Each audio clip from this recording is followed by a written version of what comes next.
Good, John. How are you? I'm very glad to be here. I thank you for having me. I know you all want to have a break soon, but to build some energy, to give us a little bit of spirit to work with, can everybody just stand up for a second? Stretch, move your arms, just like feel it. Because we're gonna kill it now for 20 minutes, and I need you to be with us. And thank you in advance. We'll get you out of here on time and to the coffee. Awesome. So Melton is the CMO of Outreach. You saw a little demo earlier about the very exciting integration kind of between the companies. Yep. So we're going to just have a bit of a conversation about sales and marketing, what's going on, how to work together, a bunch of these other topics. So to kick things off, so in my session, I introduced kind of this new playbook for B2B, things like using advertising to condition the market, and then intent data to kind of identify when an account is actually in market. From the sales perspective, how should a sales rep be thinking about using intent and other signals in order to create and close pipeline? Okay, I'm glad you asked. So I want to know from the audience, like I know there's a mix of sales leaders and marketing leaders. I'm a marketing leader, but I kind of like play a sales leader at home. Can you like show of hands, how many of us are marketing leaders, marketing professionals? Okay, that's a lot. Sales leaders, you're outnumbered, but are you out there? 1, 2, 3, all right. So I'm repping you. Like we're like, in this is we mix it up here. You're my people. But what I want to talk about really is as this CMO's point of view of how we forge a stronger bond between marketing and sales, right? So we've been a long-time customer of Demandbase. I've been a really long-time customer of Demandbase over the course of 3 different marketing leadership roles. We use the account-based advertising to thoroughly surround in bombard. Well, bombard is probably an aggressive term. We want to avoid the sort of military analogies tied to marketing. We absolutely try to surround our target accounts with our message continuously on brand with the right provocative statement to the right buyer at the right time throughout the life of a sales cycle. So that's really important to me as a marketer to deliver that. For my sales leaders and the reps that we support in the SDRs, they see it a little differently, right? Like we all know that working together, marketing and sales, we have one, or actually we'll call it 2 simple jobs. We need to create pipeline and we need to close pipeline. It's the yin and yang of go-to-market, right? Create pipeline, close pipeline, create some more pipeline, close some more pipeline. It's an eternal cycle, but it's just not that easy, right? And today it's harder than ever, right? As a marketing leader, what we're seeing is we're seeing pressure on marketing budgets. I know that that's been a case in Outreach and a bunch of our customers. We're also seeing the ratio of SDRs or BDRs supporting each reps declining a little bit as headcount becomes precious. And so we can't just throw bodies at the problem anymore. Right? It just doesn't work that way. We can't continue to pour more dollars into the system. Every dollar has to be productive. Every rep has to be productive. It all has to be efficient as we work together to create pipeline and then turn it over to sales to close it. And so the ability to follow intent signals, the ability to activate on a very high value indicator that a company is in the market, that it's a company that looks like a company we've been successful selling to in a situation that we can win, bringing that into the sales organization massively boosts the productivity and impact of our sales development teams, our BDR teams, and ultimately gives us more qualified pipeline to work with the resources that we have. So it isn't do more with less, it's do a hell of a lot with what we have. That's really the goal. I mean, we used to always sort of, the ideal, the nirvana of a lead used to be the hand raiser, right? Somebody's like, hey, I'd like a meeting or like that. But I think with this sort of new approach, with things like intent and other engagement signals, we don't have to wait around for the hand raise. Well, in fact, if you wait around for the hand raise today, you will lose, period. Like there was enough marketers that raise your hands. I know you know what I'm saying. The buying cycle is conducted anonymously up to like the tail end when the buyer is ready to subject themselves to talking to an SDR. So they try to keep it, as we talked about earlier, under the radar as far as they can. And so if you're waiting for that buyer to pop up and fill out a demo request or a pricing request or to volunteer themselves as a lead into your system, they're all the way towards making a decision on what they want to do. It's too late to influence the requirements. It's too late to shape the competitive landscape of the deal. It's too late to really own the process. And so to be successful at marketers and in sales, we have to get into that deal on day one. As soon as there's an indication that a buying committee is forming, as soon as there are signals that someone has a pain that they are trying to solve and they are looking for a solution, we need to get in at that moment. And the only way to do that is to break the system of demand capture, throw that out, and instead rebuild our strategy around reacting first and fastest and with the most focus when we see demand intent or intent signals out in our customer base or prospects. Jump in, get there before the competition does, get there before the company has really set the stage of the deal, and then influence it in our direction from day one. Yep. I don't know, I just was thinking we used to talk about speed to lead, right? Now it's speed to intent. Follow up, or I don't know, probably some catchy phrase. So I want to introduce a KPI. Many of you are probably already using this, but if you're not, adopt this. The KPI is intent to opportunity conversion rate, right? We think a lot about MQL to SAL or MQL to opportunity conversion rate. That's the old way, right? So if you're measuring, this is the number of MQLs I sent into the BDR team, and this is the number of opportunities I got back out. There's a newer way to think about it, which is the intent, right? So the moment an account goes MQA, intent, I act on it, I get an opportunity, what's that conversion rate? And what we see in our customer base and what we experience ourselves is our intent to opportunity conversion rate is higher than our highest value MQL acquisition source, demo request for us.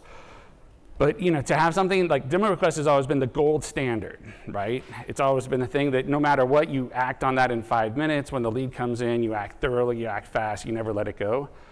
Now we're seeing intent to opportunity exceed that consistently. And that's we talked earlier about the change management and crawl, walk, run into an ABM program. That is the thing you need to keep inspiring your AEs and your SDRs with, because when they see that higher level of productivity, they run after that. It sounds like we need a process for this. It's not enough just to kind of, hey, have at it. So can you talk a little bit about process? Yeah, so I think that one of the really important things about following up on intent or chasing down a marketing qualified account is that can be a repeatable, optimizable, focused sales play that you can train and put in the hands of your rep. And you can take the variability out of it, and you can improve the consistency and the predictability of that conversion from MQA to opportunity. But the only way to do that is if you have a consistent playbook for figuring out where that intent signal is coming from, who might be throwing off that intent signal, what the context of the intent signal is, industry, segment, product, business need, pain point, and then deliver the right messages to the most likely buyers in the right time and the right channels to capitalize on that intent signal and get that eureka moment, which when you get it is so awesome, where the person's like, it's so funny you just called. We've been thinking about you this week. It's like, oh, really? What a coincidence. And so having a programmatic workflow for that, and this sounds really wonky, but this is a pretty wonky talk. Having a programmatic workflow where you can encode your sales plays, so your messaging, your strategy for finding the contacts, your sequences for following up, both email, call, social touches, encoding that and putting that in the hands of a BDR or an AE and train them, say, when you see that intent signal, you run this play right now, run it all the way to the end, and it will work. When we deliver that, we have awesome, predictable, consistent results. When we don't do that, when everybody has like a bring your own play, and they sometimes read an intent signal, like the Wall Street Journal, they're like, huh, that was interesting, and they do nothing, well, that's not gonna give you a conversion. When they're taking their own approach, maybe they will, maybe they won't, but it's not consistent. We, as marketing leaders, can optimize the daylights out of that workflow, and it's incumbent on us to deliver that. Okay, so that sounds great, right? This is cool. Intent data is not like brand new. It's been around for a couple of years. And yet here we are, it's harder than ever to create pipeline. And as I said earlier, like the economy's got something to do with that, but what else is going on? Like what's holding these sales reps back from going crazy with all this intent? It's a great question. It's so hard to be a sales rep. Who here was a sales rep in a past life? Okay, you know what I'm talking about. So we have one rep, or maybe there's two, maybe there's one BDR and one AE, one opportunity, one account. How many tools do they have to log into to do their job on a daily basis? One AE, one account. They have CRM. They have an ABM or ABX solution. They have an outreach solution where they are prospecting into their accounts. They have a conversation intelligence solution to record meetings. They have a pipeline management solution, a different solution for doing account planning. They have their compensation system, which they check every 5 hours. And they have to produce a forecast. They in one day, one rep, one account, they may have to log into 6, 7, 8 different platforms with different experiences and different qualities of data, but the data in these systems gets trapped, right? You can't work with it, it gets stuck. And so as we're talking about the amazing power of generative AI infecting the marketing and sales motions, it's coming to the sales process, but it can't work if your data is locked up in these silos. So the way out of this is to create a simple, single experience for your marketers, your BDRs, and your AEs, the same solution, not 3 solutions. A single solution where you can build your sales plays, marketing. We deliver the messaging, the content, the methodology. The BDR runs the play in the tool with all the data they need, from intent signals to the contacts they need to be targeting to the messaging, and they run it all the way through, and sales picks that up and runs with it through the sales cycle. When we're all working from the same system, a go-to-market system, then the simplicity will drive adoption, the adoption will drive results, and it becomes a flywheel that really changes the way sales and marketing works together forever. And that's why we're so excited about this kind of outreach demand-based integration that Brewster kind of previewed earlier. So like without leaving, they're already in outreach all day. Like that's where they're living and working, like to get all that intelligence without a separate login, without a separate tab. I mean, so that's why I'm excited. Like, Well, yeah, we're so excited too. Like you talked about it in your keynote about the baton handoff versus the soccer team. In yesterday's model, marketing will find leads, will qualify leads, will baton hand them over to a BDR, SDR team, or an AE directly. That SDR, BDR, AE is in outreach all day, every day. That is a primary workflow for them to generate pipeline. Remember our eternal cycle: create pipeline, close pipeline. AEs generate, in most companies, probably 20 to 30% of their own pipeline. They count on BDRs to fill in the rest through prospecting or through marketing follow-up. It's the interlock between sales and marketing, but how many of you as marketers are in outreach or outreach's peers in the market every single day like your SDRs are or your BDRs? A few? Great. I love that. Most of us aren't, and so we're missing that moment of interlock where we can actually work together, and the way we work together is through these integrated sales plays or playbooks. But that way we are able to have a connected system, as Procore talked about, having that full journey through the buyer's life cycle, where marketing is surrounding that account with the right message each stage of the top of the funnel process. You get into the life of a deal. Marketing can't just like throw it over and walk away, especially because we know as the size of the buying teams increase, you never start out with 12 people in the initial meeting, right? Like if it's commonly understood that now buying committees can be 6, 8, 10, 12 people, but those 12 people don't show up on day one. You have like the core champion, the core team, maybe it's 3 or 4 people, and that's who's throwing your intent signal, and that's who you first engage with. But as the sales cycle plays out, you have new characters entering the scene. What do you do when you have a new character entering the scene?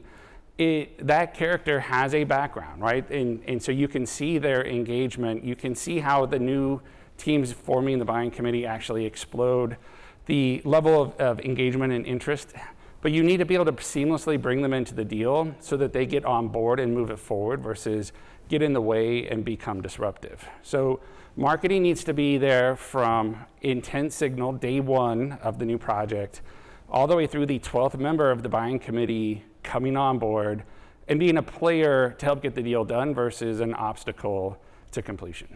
Yep.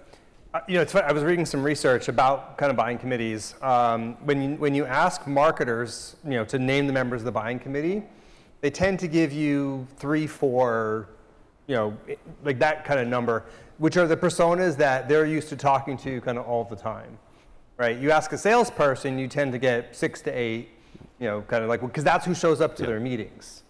Both groups have this contact blindness to the 14, the 18 people who are actually all influencing, the buying committee. And I think that's why it's so essential that marketing and sales keep working together to touch kind of all members of the buying committee, whether it's through display advertising or sequences and other kinds of outreach. Yeah, and we need to keep score, right? Remember, as the deal goes, if this is not a high velocity deal, but it's a deal that has a 4 or 6 month long sales cycle, the intent signal, the engagement strength is an indicator whether you are on track to win or lose, right? One of the things that we get now more than ever is we get to know whether we are in the A column and it's our deal to lose, which means less pricing pressure, a smoother path to victory, or are we in the B column where we are up against someone who has the inside track to get this deal done. And if our engagement is waning, if our deal health signals are declining, we know we're up against it and we need to redouble our effort. And so taking a holistic view of the account and looking at an opportunity from create to close is really the modern way for marketing and sales to work together to deliver what is ultimately the work product of our efforts, closed one business. All right, so last question, harkening back to something I talked about in my speech. This is a team sport. When I think about a soccer match, you wouldn't have a separate scoreboard for the SDR team versus the marketing team versus the sales team. But even just a minute ago, you still sort of mentioned sales teams create this much of their own pipeline. SDR is kind of touching that much. How are you thinking about attribution, pipeline attribution in this kind of team-based world? Yeah, and I'm very fortunate that I work with a very courageous CRO who doesn't really count attribution. We have a segment, that segment has a pipeline generation target and a pipeline coverage target that we have to maintain pipeline coverage no matter what. The generation goal can actually go up or down based on how much is coming in and winning versus losing versus kicking out. And so we report on the things that we can definitely report on, which would be like a straight website conversion to an opportunity. That would be marketing sourced, or a rep through a partner referral. That would definitely be rep sourced to a partner. But everything else we don't really get picky about, because what matters is making pipeline in our named accounts. And so we work together on an account level. We have a one-to-one, a one-to-few, and one-to-many approach up market. Down market, it's just high velocity, rake-in business.